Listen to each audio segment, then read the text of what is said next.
తాకట్లో ఉన్న మీ బంగారానికి one and only solution prime gold hub మాత్రమే. కాంటాక్ట్ 8499938881.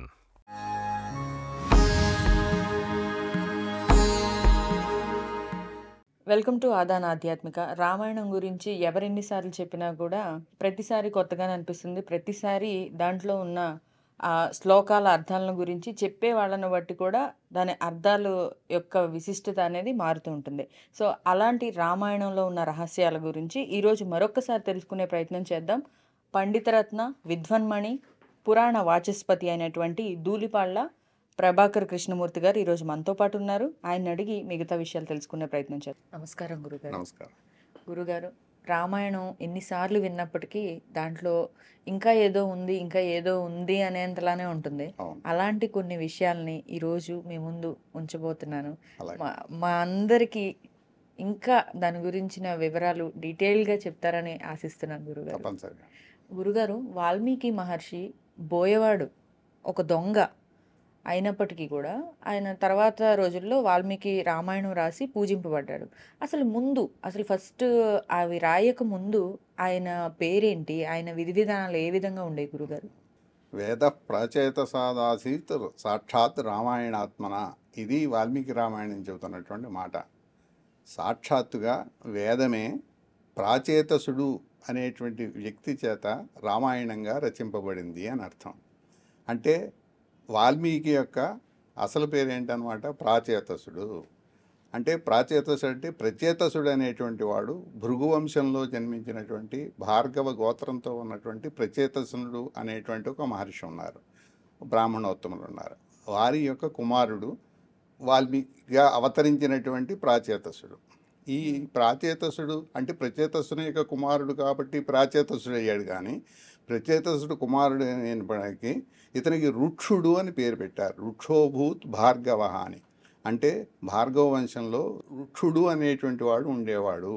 అతను ప్రచేతసుని యొక్క కుమారుడు. ఆ ప్రచేతసుని కుమారుడైనటువంటి ప్రాచేతసుని చేత రామాయణం రచించబడింది అని చెప్పని మనకి స్పష్టంగా తెలుస్తోంది. అందు గురించి బోయవాడు అన్నారు మీరు. బోయవాడు కాదు సహజంగా, ఇప్పుడు లోకంలో అందరూ కూడా అనుకుంటున్నారు. కానీ వాస్తవంగా ప్రాచేతసుడు అని చెప్పినా కానీ ప్రచేతస మహర్షి యొక్క బ్రాహ్మణోత్తముని యొక్క భార్గవ వంశంలో పుట్టినటువంటి బ్రాహ్మణోత్తముడు. తర్వాత వాల్మీకి అంటే నారద మహర్షి యొక్క ఉపదేశం మేరకు ఈ రుక్షుడు అనేటువంటి వాడు రామనామాన్ని జపిస్తూ అలా ఉండిపోయినందు మూలాన్ని ఆయన చుట్టూ వాల్మీకములు ఏర్పడ్డాయి. అనంతర కాలంలో మళ్ళీ ఎంతవరకు వచ్చింది ఇతని దీక్షాధారణ అని చెప్పని పరీక్ష చేయడానికి నారద మహర్షి మళ్ళీ వస్తే, అప్పుడు నారద మహర్షి మళ్ళీ కేకేస్తే అప్పుడు బయటికి తీసుకొస్తే వాల్మీకి నుంచి వచ్చాడు కాబట్టి, వాల్మీకం అంటే పుట్ట అనర్థం కాబట్టి వాల్మీకి నుంచి అంటే చుట్టూ పుట్ట నుండి పుట్టినవాడు అని అర్థం. వాల్మీకం అంటే పుట్ట, వాల్మీకి అంటే వాల్మీకం నుంచి పుట్టినవాడు కాబట్టి వాల్మీకి అయ్యాడు. అంటే వాల్మీకి అయిన తర్వాత ఆయన మహర్షి అయ్యాడు. వాల్మీకి అవ్వక మృతు అతను బ్రాహ్మణోత్తముని యొక్క కుమారుడు. బోయవాడి కుమారుడు అయినప్పటికీ కూడా ఈయన దొంగతనాలు ఇవన్నీ చేశారు. అవును, చేశాడు. చేస్తే మనం అతన్ని బోయవాడు అని అనొచ్చా? ఇప్పుడు లోకంలో వర్ణ వ్యవస్థ వేరు, కుల వ్యవస్థ వేరు. రెండింటికి కలగాపులగం చేసి ఈ రోజుల్లో మాట్లాడుతున్నారు అందరూ. వాల్మీకి ఎస్టీ వర్గానికి చెందినవాడు ఎలా అవుతాడు? ఈ ఎస్టీ వర్గానికి చెందినవాడు ఈ కోయి జాతికి, కొండ జాతికి చెందినవాడు. అందుకోసమే వాల్మీకి వంశం వాళ్ళని అందరినీ కూడా ఎస్టీగా సర్టిఫికెట్లు ఇస్తున్నారు, ఎస్టీలుగా పరిగణిస్తున్నారు. మరి దేని ప్రకారంగా ఎస్టీగా నిర్ణయించారు? వాల్మీకి కోయి జాతిలో పుట్టలేదు, కొండ జాతిలో పుట్టలేదు. అటువంటిప్పుడు బోయవాడు ఎలా అవుతాడు? కాదు. అందు గురించి ఇక్కడ రెండు రకాలుగా నిర్ధారణ చేయడానికి, జాతి నిర్ధారణ చేయడానికి రెండు వ్యవస్థలు ఉన్నాయి. చాతుర్వర్ణ్యం మయా సృష్టం గుణకర్మ విభాగ అని చెప్పని భగవద్గీతలో చెప్పారు. 4 వర్ణాలు ఉన్నాయి. పూర్వకాలంలో 4 వర్ణాలు ఉన్నాయి. ఆ వర్ణాలు కూడా దేన్ని బట్టి ఏర్పడ్డాయి? వాళ్ళ యొక్క గుణాలను బట్టి, వాళ్ళ యొక్క కర్మలను బట్టి ఏర్పడ్డాయి. కర్మలంటే ఈ పనులు కాదు, వృత్తులు కాదు. వృత్తి వేరు, కర్మ వేరు. అందు గురించి వాళ్ళ ఆ యొక్క రెండింటికి తేడా ఏంటి? తేడా ఉందండి. ఉమ్, కర్మ అంటే వాళ్ళ విధి విహితమైనటువంటి చేయవలసినది, ఆ వారు చేయవలసినటువంటి వేదం ఏ కర్మ ఏ పనులు చేయాలని చెప్పిందో ఆ పనులు చేసేటువంటి ఆ పనుల్ని కర్మ అంటారు. అందుకోసమే కర్మయోగం అంటారు. ఆ, అందు గురించి వృత్తి అంటే వాళ్ళు పొట్టపోసుకోవడం కోసం చేసేటువంటి దాన్ని వృత్తి అంటారు. ఇది వృత్తి, అది ప్రవృత్తిని వాస్తవంగా చెప్పాలంటేను. అందు గురించి వాళ్ళ యొక్క గుణాలను బట్టి, వాళ్ళ యొక్క కర్మలను బట్టి ఈ 4 రకాలైనటువంటి వ్యవస్థ ఏర్పడింది. అంతేనే కానీ ఇప్పుడు ఈ దేని ప్రకారం ఏం చేశారు, కుల వ్యవస్థ అన్నది వారు చేసే వృత్తులను బట్టి కుల వ్యవస్థ ఏర్పడింది. కుండలు చేసేటువంటి వాడు కులాలుడు, వడ్రంగం పని చేసేటువంటి వాడు వడ్రంగి, బంగారం పని చేసేటువంటి వాడు స్వర్ణకారుడు. అందు గురించి ఈ కుల వ్యవస్థ అంతా కూడా వారు చేసేటువంటి వృత్తులను బట్టి ఏర్పడింది. అది వర్ణ వ్యవస్థ గుణాలను బట్టి కర్మలను బట్టి ఏర్పడింది. దానికి దీనికి లింక్ పెడితే ఎలా కుదురుతుంది? ఆ వ్యవస్థ వేరు, ఈ వ్యవస్థ వేరు. ఈ వ్యవస్థ వేరు, దాన్ని దేనిగా చూడకూడదు. అందు గురించి పుట్టుకతో మీరు ఆ వంశంలో పుట్టాడు కాబట్టి అయితే పోయేవాడు పుట్టుకతో ఏ మనిషి శూద్రుడు కాదు, అందరూ శూద్రులే.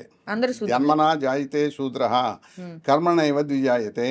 వారు చేసిన కర్మను బట్టే ద్విజుడవుతాడు. ఎప్పుడైతే అందరూ శూద్రులుగానే పుడతారు.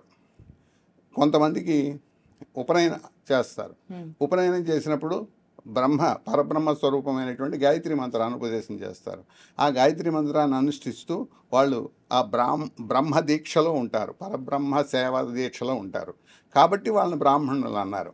బ్రహ్మనిష్ఠాపరులైనటువంటి వాళ్ళని బ్రహ్మోపాసన చేసేటువంటి వాళ్ళని బ్రాహ్మణులు అన్నారు. పరిపాలించేటువంటి వాళ్ళని క్షత్రియులు అన్నారు. క్షాత్రధర్మం వేరు, బ్రాహ్మణ ధర్మం వేరు, వైశ్య ధర్మం వేరు. వైశ్యుల యొక్క ధర్మం ఏం చెప్పారు? వ్యవసాయం చేయడం, వ్యాపారం చేయడం, అది వాళ్ళ ధర్మం. శూద్రుల యొక్క సేవాధర్మమే శూద్ర ధర్మం. అందు గురించి పై 3 వర్గాల వారికి కావలసినటువంటి సేవలు అందించడమే శూద్రుల యొక్క ధర్మం. 4 ధర్మాలు ఉన్నాయి అక్కడ. ఆ 4 ధర్మాల ప్రకారంగా 4 వర్ణాలు ఏర్పడ్డాయి. ఇప్పుడు ఎన్ని వేలలు ఉన్నాయి. ఇవన్నీ వర్ణాలు కాదు, ఇవన్నీ కులాలు మాత్రమే. ఆయా వాళ్ళు చేసేటువంటి కులాలను బట్టి, పనులు బట్టి వాళ్ళ యొక్క కులాలు ఏర్పడ్డాయి. అందుకోసమని అసలు వాల్మీకి అయిన తర్వాత ఆయన పోయేవాడు కాదు, అవ్వకముందు కూడా పోయేవాడు కాదు. అందు గురించి మీరు ఇలా నిర్ణయించడానికి దేన్ని కొలమానంగా తీసుకుంటున్నారు?